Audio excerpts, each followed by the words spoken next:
બાળ મિત્રો, આજે આપણે ધોરણ 6 માં વનસ્પતિની જાણકારી મેળવીએ એમાં ભાગ 2 માં આપણે વનસ્પતિના મુખ્ય ભાગોની ચર્ચા ચાલી હતી। એમાં પ્રકારની ચર્ચા આપણે કરી હતી, પર્ણ વિશેની ચર્ચા પણ કરતા હતા અને પર્ણમાં આપણે પર્ણદંડ, પર્ણપત્ર, શિરા, મધ્ય શિરા અને શિરા વિન્યાસમાં બે પ્રકાર, ઝાલાકાર શિરા વિન્યાસ અને સમાંતર શિરા વિન્યાસની ચર્ચા કરી હતી। હવે આપણે પર્ણના જે સામાન્ય કાર્યો છે એ પર્ણના સામાન્ય કાર્યોમાં શ્વસન ક્રિયા, બાષ્પોત્સર્જન ક્રિયા, પ્રકાશ સંશ્લેષણની ક્રિયા, જેમ આપણે શ્વસન ક્રિયા કરીએ છીએ તેમ વનસ્પતિ પણ શ્વસન ક્રિયા કરે છે, ત્યારબાદ બાષ્પોત્સર્જન અને પ્રકાશ સંશ્લેષણની ક્રિયા કરે છે। બાષ્પોત્સર્જન દ્વારા તે આપણને ઠંડક આપે છે અને પ્રકાશ સંશ્લેષણની ક્રિયા દ્વારા આપણને ખોરાક બનાવે છે। એટલા જ માટે આપણે કહીએ કે પર્ણને વનસ્પતિનું રસોડું કહેવામાં આવે છે। તો કેવી રીતે? તો બાષ્પોત્સર્જન અને પ્રકાશ સંશ્લેષણની ચર્ચા આપણે કરીએ। હવે બાળ મિત્રો આપણે વાત કરવાની છે કે વનસ્પતિ બાષ્પોત્સર્જનની ક્રિયા કરે છે, એટલે કે વધારાનું પાણી તે બાષ્પોત્સર્જન ક્રિયા દ્વારા તે બાષ્પીભવન કરે છે। તો કેવી રીતે? તો અહીંયા આપણો પ્રયોગ પણ છે, પ્રયોગ પદ્ધતિમાં પણ આપેલું છે કે વનસ્પતિ પર્ણો બાષ્પોત્સર્જન દ્વારા વધારાના પાણીનું બાષ્પ એટલે કયો શબ્દ વાપર્યો છે? બાષ્પ એટલે વરાળ રૂપે બહાર કાઢે છે, એ આપણે સાબિત કરવાનું છે। અને એ સાબિત કરવા માટે આપણે કુંડામાં ઉગાડેલો છોડ પોલિથીનની પારદર્શક એટલે કે આપણે આર પાર જોઈ શકીએ તેવી કોથળી અને દોરી। તો સૌપ્રથમ આપણે એક કુંડામાં ઉગાડેલો છોડ લાવ્યા, એટલે કે જ્યારે આપણે કોઈ પણ વસ્તુની પદ્ધતિ લખવી હોય ત્યારે આપણે એની પદ્ધતિ સરળતાથી લખી શકીએ છીએ। કે સૌપ્રથમ આપણે શું કર્યું? તો કુંડામાં ઉગાડેલો છોડ લાવ્યા, ત્યારબાદ તે છોડના કોઈ એક પર્ણ સાથે પોલિથીનની કોથળી દોરીની મદદથી બાંધી દીધી, ત્યારબાદ તેને સૂર્યપ્રકાશમાં રાખ્યો અને ત્યારબાદ તેનું અવલોકન નોંધો। તો એ આપણે સારી રીતે સમજી શકીએ છીએ કે એની પદ્ધતિ આપણે લખવી હોય તો કુંડામાં ઉગાડેલો એક છોડ લો, આ છોડની એક ડાળી પર્ણ સહિત પોલિથીનની કોથળી પારદર્શક કોથળીને દોરીની મદદથી મુખ સાથે બાંધી કાઢો। હવે છોડને સૂર્યપ્રકાશમાં મૂકો અને થોડા કલાક સુધી રહેવા દો। તો શું થાય કે જે આપણા પુસ્તકમાં પ્રવૃત્તિ આપેલી છે કે સૂર્યપ્રકાશને પર્ણની જે પ્રવૃત્તિ છે એ પ્રવૃત્તિ તમે જોઈ શકો છો કે અહીંયા પર્ણની પ્રવૃત્તિ 4 આપેલી છે બાષ્પોત્સર્જનની। જો ડાળખી સહિત આકૃતિ 7.11 માં આપેલું છે સહિત બાંધી દો અને શું થાય કે તેનું અવલોકન કરો। તો અવલોકન આપણે કરીશું એટલે કે આપણે અહીંયા પદ્ધતિ લખીએ તો પણ સારી રીતે લખી શકીએ। સૌપ્રથમ કુંડામાં ઉગાડેલો એક છોડ લો, તેની એક ડાળખી સહિતના પર્ણને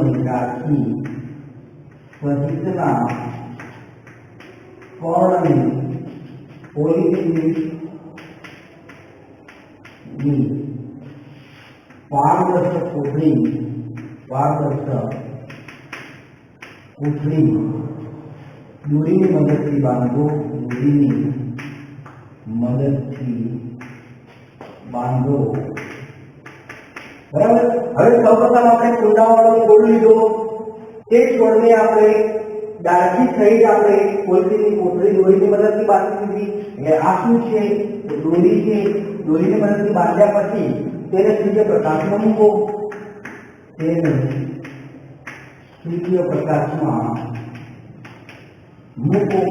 હવે જ્યારે સૂર્યપ્રકાશમાં મૂકશો ત્યારે અવલોકન આપણે શું નોંધીશું? તો જ્યારે સૂર્યપ્રકાશમાં આપણે મૂકીએ છીએ ત્યારે પોલિથીનની કોથળીની અંદરના ભાગમાં પાણીના ટીપાં જોવા મળે છે। તે પાણીના ટીપાં ક્યાંથી આવ્યા? તો અવલોકન કરતા જોવા મળે છે। તો અવલોકન નોંધી શકીએ આપણે। તો પોલિથીનની કોથળીમાં પાણીના ટીપાં જોવા મળે છે. તો પોલિથીનની કોથળીમાં પાણીના ટીપા જોવા મળે છે. નહીં આ વનસ્પતિના પર્ણો બાષ્પોત્સર્જન દ્વારા વધારાનું પાણીનું બાષ્પીભવન કરે છે. તો આ આપણે એનું પર્ણનું સામાન્ય કાર્ય બાષ્પોત્સર્જન. હવે આપણે સાની ચર્ચા બાષ્પોત્સર્જન, બાષ્પ વત્તા ઉત્સર્જન. બાષ્પ એટલે વરાળનું ઉત્સર્જન કરે છે વધારાના પાણી, જેના કારણે આપણને ઝાડના છાયા નીચે બેઠા હોય તો આપણને ઠંડક મળે છે. હવે આપણે પ્રકાશ સંશ્લેષણ વિશે ચર્ચા કરીએ. હવે આપણે સૂર્યપ્રકાશ પ્રકાશ સંશ્લેષણનું પણ એનું સામાન્ય કાર્ય છે એના વિશે ચર્ચા કરીએ. તો પર્ણને વનસ્પતિનું રસોડું પણ કહેવામાં આવે છે. હવે કેવી રીતે અથવા કેમ, તો એના માટે આપણે પ્રયોગ છે પ્રકાશ સંશ્લેષણની ક્રિયા માટે સૂર્યપ્રકાશની હાજરી અનિવાર્ય છે તે સાબિત કરો. તો સાધન સામગ્રીમાં લીલા પર્ણવાળા મોટા પર્ણવાળા કુંડું, પૂંઠાની બે પાતળી પટ્ટી, પેપર ક્લિપ, બીકર, આ બધું લઈશું. ત્યારબાદ પદાર્થમાં આલ્કોહોલ, આયોડિનનું દ્રાવણ અને પાણી. હવે આપણે શું કરવાનું છે એ તમે સારી રીતે સમજી શકો છો કે શું કરવાનું કીધું છે. તો અહીંયા જોઈ શકો છો કે પ્રવૃત્તિ 5 માં ટેસ્ટ ટ્યુબ, બર્નર, બરાબર, આયોડિનનું દ્રાવણની જરૂર પડશે. તો આ બધી વસ્તુમાં આપણે દરેક સામગ્રી લીધા પછી જો લીલા પર્ણવાળો મોટો છોડ લેવાનું છે કુંડું. તો આપણે સૌપ્રથમ આપણે એક મોટા પર્ણવાળો છોડ લઈ લીધો. છોડ લીધા પછી પર્ણ કોઈ એક બાજુ, તો આ કુંડાને 2 દિવસ અંધારામાં રાખો. આથી પર્ણોમાં તૈયાર થયેલો સ્ટાર્ચ વપરાઈ જશે. હવે પર્ણોમાં જે ખોરાક તૈયાર થયો છે એ શું થઈ જાય છે? વપરાઈ જાય છે. હવે આ કુંડાને આપણે ક્યાં મૂકી રાખવાનું છે? 2 દિવસ સુધી અંધારામાં. લંબચોરસ આકારની પૂંઠાની 2 પાતળી પટ્ટીઓ આકૃતિમાં બતાવ્યા પ્રમાણે પર્ણ પર આ 2 પટ્ટીઓ ઉપર નીચે લગાવી દો.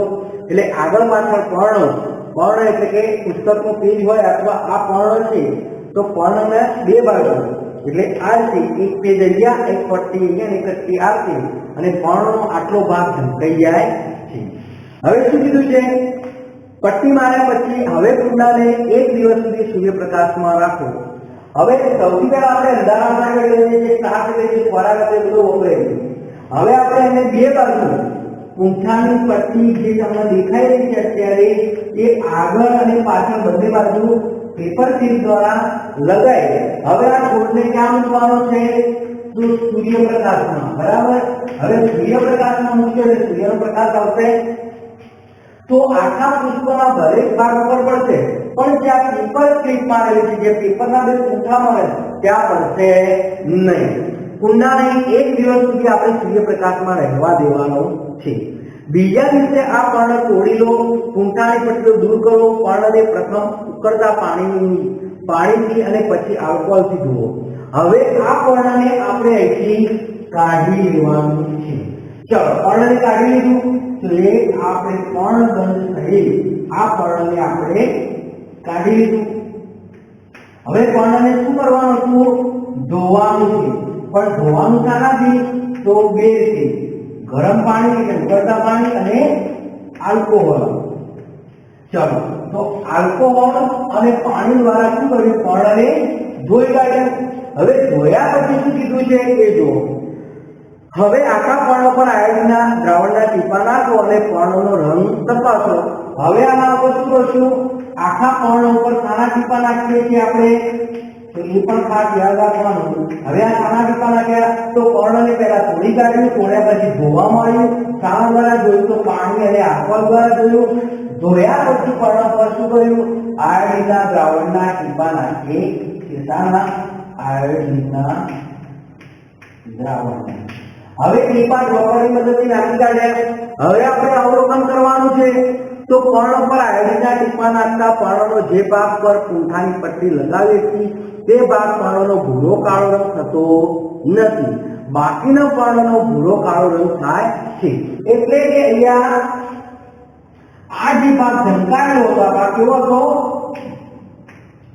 ઢંકાયેલો હતો. શાનાથી ઢંકાયેલો હતો? તો આપણને ખબર છે કે પૂંઠાની પટ્ટી દ્વારા ઢંકાયેલો હતો. તો આટલો ભાગ ભૂરા કાળા રંગનો થતો નથી. કેમ કે ઢંકાયેલા ભાગમાં સ્ટાર્ચ એટલે ખોરાક હાજર નથી. બાકીના ભાગ ઉપર સૂર્યપ્રકાશ પડતો હતો, સૂર્યના કિરણો બાકીના ભાગ ઉપર પડતા હતા, માટે ત્યાં સૂર્યપ્રકાશની હાજરીમાં એને પ્રકાશ સંશ્લેષણની ક્રિયા કરી અને પ્રકાશ સંશ્લેષણની ક્રિયા દ્વારા એ ખોરાક બનાવી છે. માટે આ ભાગમાં સ્ટાર્ચ હાજર છે, જ્યારે ઢંકાયેલા ભાગ ઉપર સ્ટાર્ચ હાજર હતો નહીં, સૂર્યપ્રકાશ એના ઉપર પડતો નથી. આમ આ પણ એક પર્ણની ક્રિયા છે. હવે આ ક્રિયા કઈ રીતે કરે છે? પ્રકાશ સંશ્લેષણની વ્યાખ્યા પણ પીડીએફમાં આવશે કે મૂળ દ્વારા આ જે મૂળ છે આ મૂળ શું કરે છે? પાણી અને ખનિજ ક્ષાર શોષી લાવે છે. હવે આપણે આગળ પ્રકાંડ વિશે સમજી ગયા. તો મૂળ દ્વારા પાણી જે જમીનમાંથી પાણીને ખનિજ ક્ષાર લાયા એ પ્રકાંડ આપ્યા. પ્રકાંડને પર્ણગણ શાખાઓને અને પર્ણ સુધી પર એટલે પર્ણ અને પાણી અને ખનિજ ક્ષાર મળ્યા. વાતાવરણમાંથી શું લેશે? પર્ણ વાતાવરણમાંથી કાર્બન ડાયોક્સાઇડ લેશે. હવે પ્લસ પાણી ખનિજ ક્ષાર પ્લસ કાર્બન ડાયોક્સાઇડ અને પ્લસ સૂર્યપ્રકાશની હાજરી એટલે પાણી અને ખનિજ ક્ષાર લીધું, વાતાવરણમાંથી કાર્બન ડાયોક્સાઇડ લીધું અને સૂર્યપ્રકાશની હાજરી મળી. અને આ બધું મળી અને જે ક્રિયા દ્વારા પણ ખોરાક તૈયાર કરે છે, સ્ટાર્ચ તૈયાર કરે છે, સ્ટાર્ચ એનો ખોરાક છે તૈયાર કરે છે, તેને પ્રકાશ સંશ્લેષણની ક્રિયા કહે છે. એટલે કે વનસ્પતિ મૂળ દ્વારા શોષાયેલ ખનિજ અને પાણી અને ખનિજ ક્ષાર લે છે, વાતાવરણમાં કાર્બન ડાયોક્સાઇડ અને સૂર્યપ્રકાશની હાજરી દ્વારા જે ખોરાક બનાવે છે તેને પ્રકાશ સંશ્લેષણની ક્રિયા કહે છે. આમ પર્ણને વનસ્પતિનું રસોડું પણ કહે છે અને આ રીતે ખોરાક પણ બનાવે છે. તો આ પર્ણના સામાન્ય કાર્ય વિશે વાત કરી. હવે આપણે વાત કરવાની છે જે વનસ્પતિના મુખ્ય ભાગો જોઈએ છે એમાં આપણે પર્ણ અને પ્રકાંડ વિશે જોયું. હવે આપણે મૂળ વિશે ચર્ચા કરીએ.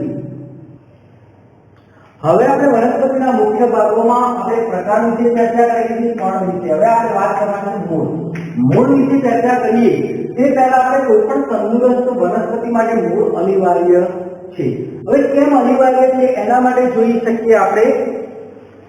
મૂળ માટે જો પ્રવૃત્તિ આપેલી છે આકૃતિ 7.13 મુજબ તમારા મત મુજબ કોણ પોતાના છોડને યોગ્ય રીતે પાણી આપી રહ્યું છે તે પહેલી કે બુજો શા માટે? તો અહીંયા જો છોડનો કયો ભાગ જમીનમાં હોય છે? ચાલો તો આપણે જે છોડ જોઈએ તો છોડનો જે મૂળ વાળો ભાગ છે એ હંમેશા ક્યાં હોય છે? જમીનમાં હોય છે.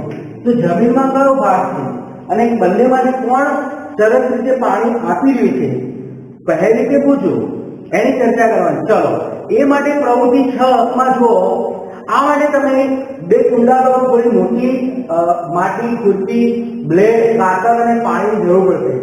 આ પ્રવૃત્તિ 4-5 વિદ્યાર્થીઓના જૂથમાં કરો. એક જ પ્રકારના બે સમાન નીંદણના ખુલ્લા મેદાનમાંથી પસંદ કરો. હવે આપણે નીંદણ એટલે કે મુખ્ય પાક સાથે ઉગી નીકળતી બિનજરૂરી વનસ્પતિને નીંદણ કહેવાય અને ક્યાંક ખુલ્લા મેદાનમાં પણ ઉગી નીકળતી જે ઘાસચારા ટાઈપ અહીંયા તમને દેખાય છે આ પણ એક પ્રકારની નીંદણની વનસ્પતિ જ છે. તો આવી એક મૂળ સહિતની વનસ્પતિ જો તેના મૂળ તૂટી ન જાય એ રીતે ધ્યાન રાખો અને માટીના બેમાંથી એક નીંદણ વાવો, બીજા નીંદણને મૂળ કાપી નાખો અને તેને કુંડાવો. હવે બે કુંડામાં આ વનસ્પતિ નીંદણવાળી વાવવાની છે. તો અહીંયા તમે સારી રીતે જોઈ શકો છો. અહીંયા હું બે કુંડા કરું છું, બરાબર, અને બંને કુંડાનું નામ, એકનું નામ A અને બીજાનું નામ B આપું છું. હવે અહીંયા જે વનસ્પતિ મેં વાવી છે એ કેવી છે? મૂળ સહિતની છે કે આને મૂળ છે, બરાબર. જ્યારે બીજી મેં વાવી છે એ કેવી છે? મૂળ છે, મૂળ કાપી દેવામાં આવી, બરાબર. હવે આ વનસ્પતિને ઉગાડશું તો કઈ વનસ્પતિનો સારો એવો વિકાસ થાય છે એ આપણે સારી રીતે નક્કી કરી શકીએ છીએ કે મૂળ જે વનસ્પતિ છે એ વનસ્પતિ સારી રીતે વિકાસ પામી શકે છે, જ્યારે આ વનસ્પતિનો વિકાસ થતો નથી. ચલો અહીંયા શું કહે છે? અઠવાડિયા સુધી આ વનસ્પતિ વાવવાની અને પાણી, ખાતર બધું આપવાનું, પરંતુ A અને B બંને છોડમાંથી નિયમિત રીતે વાવશો તો નિયમિત રીતે જે વિકાસ થવો જોઈએ, સારી રીતે વિકાસ થતો હોય એ વનસ્પતિ કઈ છે? તો વનસ્પતિ A છે, કારણ કે મૂળ સહિત છે. ચલો, બંને છોડને નિયમિત પાણી આપવામાં આવ્યું. આ પાણી એક મૂળ વગરના છોડને કરવું ને? હા, પ્રવૃત્તિની મદદથી મૂળનું મહત્વ સમજાઈ ગયું હશે કે મૂળના અન્ય કાર્ય સમજવા ચાલો. તો મૂળનું પહેલું કાર્ય કે મૂળ તંદુરસ્ત હોવો જોઈએ. જ્યારે આ વનસ્પતિને મૂળ વધતો નહીં, મૂળને આપણે કાપી કાઢ્યું, તો પહેલા તો તંદુરસ્ત વનસ્પતિ માટે મૂળ કેવો છે? અનિવાર્ય. આ એનું પહેલું કાર્ય કે જો તંદુરસ્ત વનસ્પતિની જરૂર હોય તો એના માટે મૂળ તંદુરસ્ત હોવું જોઈએ, સારું એવું મૂળ હોવું જોઈએ. એ પહેલી વસ્તુ. બીજું, મૂળ જમીન સાથે વનસ્પતિને જકડી રાખવાનું કામ કરે છે. બીજા નંબરનું કાર્ય જે છે એનું કે વનસ્પતિને જમીન સાથે જકડી રાખે છે. બરાબર? તો કેવી રીતે જકડી રાખે છે એની વાત કરીએ. પ્રવૃત્તિ 7માં અહીં આપણે ચણા, મકાઈ, દાણા, રૂ, વાટકી અને થોડું પાણી જોઈશે. 2 વાટકી લો, તેમાં ભીનું મૂકો. એક ચણાના 3-4 દાણા અને બીજા કેટલાક મકાઈના દાણા મૂકો. જ્યાં સુધી ફણગાવેલા બીજનો વિકાસ થઈને બાળ છોડ થઈ જાય ત્યાં સુધી દરરોજ પાણી છાંટવાનું છે. અને ત્યાં સુધી દરરોજ છાંટીને રૂને ભીનું રાખો.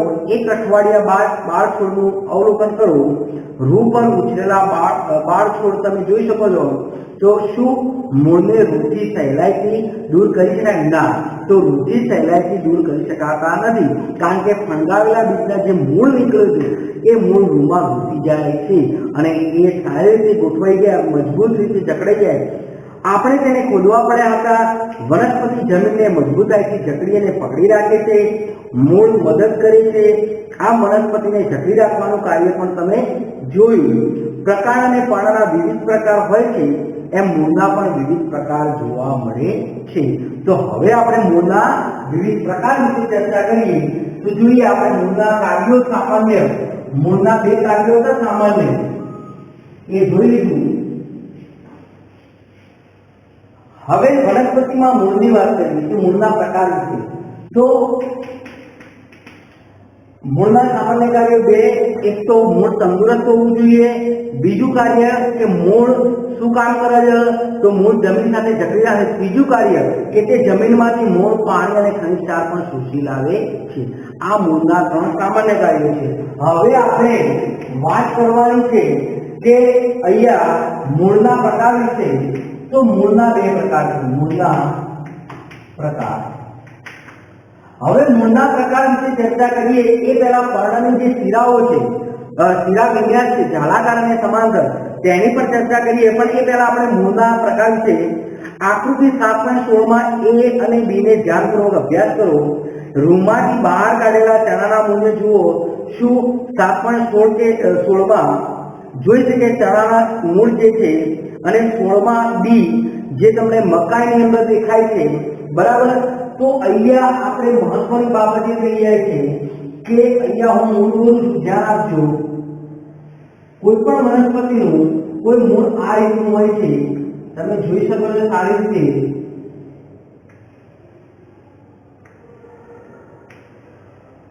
બરાબર?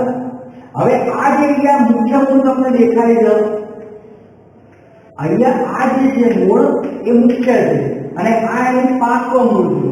જ્યારે બીજું વનસ્પતિનું મૂળ એવું હોય છે કે આ રીતનું હોય છે. તમે જોઈ શકો છો કે આ રીતનું મૂળ દેખાય છે તમને.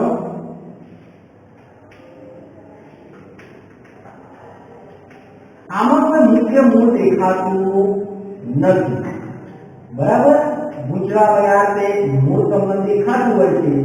હવે વનસ્પતિના મૂળના 2 પ્રકાર છે મુખ્ય. હું તમને ડાયરેક્ટ કહું. એક ચોટીમય મૂળ અને એક તંતુમય મૂળ. હવે બંને આકૃતિમાં આપણે ધ્યાન આપવાનું છે. જોઈએ પ્રવૃત્તિ 9 ની અંદર આપેલું છે, જ્યાં ઘણું બધું નીંદણ ઉગતું હોય તેવા ખુલ્લા મેદાનમાં જાઓ. થોડાક નીંદણ ખોદી અને કાઢો. પાણીથી તેને મૂળ ધોઈ કાઢો અને અવલોકન કરો. તો અહીંયા તમને દેખાય છે હું એક મૂળ લાવ્યો છું. એમાં આ એક મૂળ મુખ્ય છે. આ જે મૂળ છે મુખ્ય. બરાબર? અને એના ઉપર આ એક મૂળ ઉગેલું છે. વળી આગળ જતા એમાંથી 2 ફાંકા પડી 2 મૂળ છે. પણ અહીંયા મૂળ મુખ્ય, અહીંયા આ જે મૂળ છે એ મુખ્ય મૂળ છે બરાબર આ મુખ્ય મૂળના કારણે તો આ જે મુખ્ય મૂળ છે કેટલીક વનસ્પતિ જે છે મકાઈ છે બાજરી છે બરાબર જે આપણે ખેતર એને તમે ઉપાડશો તો તમને ઘણા બધા તંતુ જેવા આવા ઘણા ઝીણા મૂળ દેખાશે પણ આવું કોઈ મુખ્ય મૂળ હશે જે મુખ્ય મૂળ હોય એ થોડું જાડું હવે જુઓ તો મેદાનમાંથી લાઈટ ધોઈ અને તેને ખોદી કાઢી મૂળનું અવલોકન કરવાનું છે આકૃતિ 7.17 માં જો એમાં મોટી મૂળ દેખાય છે અને તંતુ બી માં કોઈ મુખ્ય મૂળ નથી પણ તંતુઓ જેવા ઘણા બધા મૂળ છે તો આ મૂળના મુખ્ય પ્રકારો કેટલા બે હવે અહીંયા ખાસ એક વસ્તુ યાદ રાખવાની છે કે આના સાથે પર્ણનો ઘણો મોટો સંલગ્ન નાતો રહેલો છે કેવો નાતો કે ચોટીમય મૂળ હોય તો એમાં શિરા વિન્યાસ કેવો હોય પર્ણનો શિરા વિન્યાસ હવે ચલો કોઈ પર્ણ છે હવે આ પર્ણ છે આ પર્ણ તમે જોઈ રહ્યા છો બરાબર આંબાનું પર્ણ હોય આવું દેખાતું હોય છે હવે આ પર્ણને કાપીએ એટલે આપણને ખ્યાલ આવી ગયો કે આપણો શિરા કેવો છે જાલાકાર છે જો જાલાકાર શિરા હોય તો એનો પર્ણનું મૂળ કેવું હોય તો એનું મૂળ કેવું હોય ચોટીમય હોય બરાબર અને જો આવા તંતુ જેવો હોય અથવા તો સળંગ સૂત્રમાં કહીએ તો કોઈ વનસ્પતિને સીધો ચીરી શકાતો હોય આમ એક વાર ચીરીએ અને સળંગ પટ્ટું ચીરાતું હોય તો તેનું મૂળ કેવું હોય તંતુમય હોય મકાઈ બાજરી તમે જુઓ અહીંયા આકૃતિ 7.17 એમાં દર્શાવેલું મૂળ આ પ્રકારના મૂળને ચોટીમય મૂળ કહે છે અને નાના મૂળને પાર્શ્વ મૂળ એટલે કે એના ઉપર જે મૂળ આવેલા છે આ બધા મૂળ એને પાર્શ્વ મૂળ કહે છે કયો મૂળ કહે છે પાર્શ્વ મૂળ અને આ જે મૂળ છે મુખ્ય મૂળને ચોટીમય મૂળ કહેવામાં આવે છે જે આકૃતિ 7.17 માં દર્શાવેલ વનસ્પતિનો મુખ્ય મૂળ હોતું નથી બધા જ મૂળ સમાન દેખાય છે આ બધા મૂળ કેવા એક સરખા દેખાય છે તો એ મૂળને આપણે કયું મૂળ કહેશું તંતુમય બધા ઝીણા તંતુ જેવા મૂળ હોય છે એને આપણે તંતુમય મૂળ કહીએ છીએ તમે એકઠા કરેલા નિંદરને બે જૂથમાં મૂકી શકો છો ઘણા બધા નિંદર તમે લાવ્યા હોય તો એનું વર્ગીકરણ કરો ચોટીમય લાગતા હોય એ ચોટીમયમાં મૂકો અને જે તંતુમયમાં મૂળ છે એ તંતુમયમાં મૂકી શકીએ છીએ આ રીતે આપણે વનસ્પતિના જે નક્કી કરે હવે તમે એમાં શું છે તેમાં કયા પ્રકારનો શિરાવિન્યાસ વનસ્પતિના પર્ણોને જુઓ કયા પ્રકારનો શિરાવિન્યાસ છે અને કયા પ્રકારનું મૂળ એમાં રહેલું છે એ નક્કી કરવાનું છે તમે કોઈ પણ વનસ્પતિ લાવ્યા હોય તો એમાં આપણે સારી રીતે એની ગોઠવણી કરી શકીએ છીએ અને એમાં પત્તાના આધારે એનો મૂળ પણ નક્કી કરી શકાય છે તો આપણે સારી રીતે એનો મૂળ નક્કી કરી શકાય જો સમાંતર હશે તો એમાં તંતુમય મૂળ અને જો જાલાકાર પત્તું હશે પર્ણનો શિરાવિન્યાસ જાલાકાર હશે તો એમાં કયો આવશે એટલે યાદ રાખવાનું કે પર્ણનું શિરા હવે શિરામાં બે યાદ રાખવાનું જો ચોટીમય હોય તો પર્ણનો શિરાવિન્યાસ કેવો હોય શિરાવિન્યાસ કેવો હોય જાલાકાર હોય બરાબર જો તંતુમય હોય તો પર્ણનો શિરાવિન્યાસ કેવો હશે યાદ રાખવાનો કેવો હશે તો સમાંતર શિરાવિન્યાસ કેવો ચલો સમાંતર હોય તો તંતુમય મૂળ જાલાકાર હોય તો ચોટીમય મૂળ ચોટીમય મૂળ હોય તો જાલાકાર શિરાવિન્યાસ તંતુમય હોય તો સમાંતર શિરાવિન્યાસ હવે આના ઉદાહરણો આપણે જોઈએ આ બાજુ આના ઉદાહરણ જોઈએ આ બાજુ આના તો અહીંયા આપણે લખી શકીએ લીમડો આંબો બરાબર નીલગરી